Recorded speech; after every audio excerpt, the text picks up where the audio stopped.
I've had a request to explain this particular graph.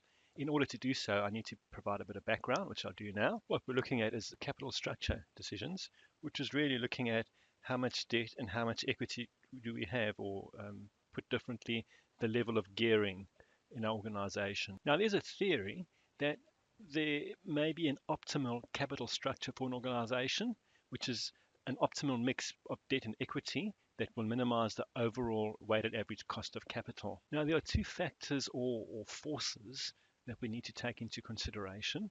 The first one recognizes that debt finance is cheaper than equity.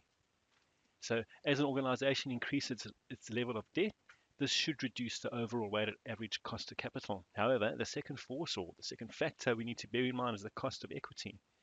As an organization increases its debt, shareholders' returns become increasingly volatile owing to the increased interest bill that must be repaid before the dividend can be paid. This extra risk will increase the required rate of return which shareholders will demand. The traditional view of capital structure suggests that there is an optimal capital structure which exists that will minimize the weighted average cost of capital. Now we can look at the graph in question. The y-axis, we have the cost, which would be the cost of capital, the cost of debt, and the weighted average cost of the two. And the x-axis shows the gearing level. So over here, there's zero gearing. The organization is fully funded by equity. And as the gearing increases, it's the level of debt goes up. We can also see the top line over there is the cost of equity. And the cost of equity where there is no gearing is called the asset beta. It reflects the risk of an organization's business operations.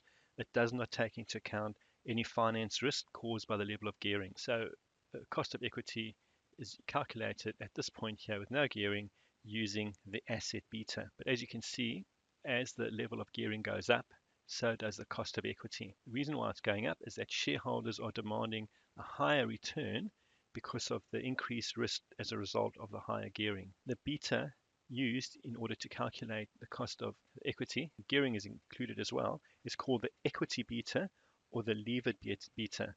Now this beta would reflect both the business risk, which is the asset beta, as well as the financial risk caused by the level of gearing. There are two betas, and those are outlined on page 13.19. Descriptions of the two betas are over here, asset beta, as well as the equity or levered beta.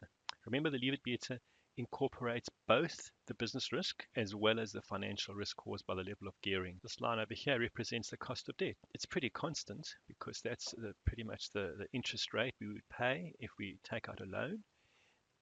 There does get a point at which the gearing is really high and lenders would require a higher interest rate to take into account the higher risk from the high level of gearing. Now the red line is the one we're interested in, which represents WACC. We've done the calculation before, and we know it basically takes into account the cost of equity, the cost of debt, and based on the weighting of the both, it calculates the weighted average cost of capital.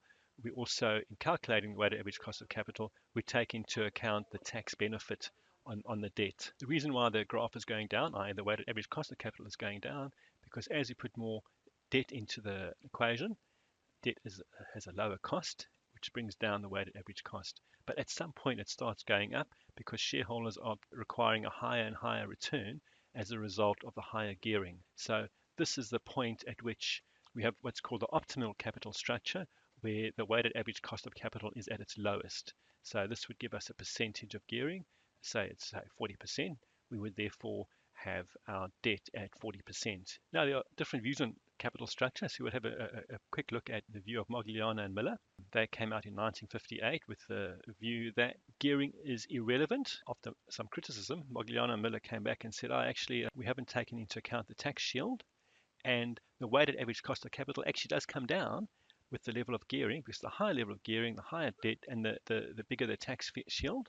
Therefore, this was their new theory with regard to the weighted average cost of capital, gradually coming down with debt increasing, reason being the tax shield. What this doesn't take into account is if gearing goes so high, shareholders will require an extremely high return in order to compensate for the higher risk. Therefore, a third view was put forward to take into account the extra financial distress of shareholders.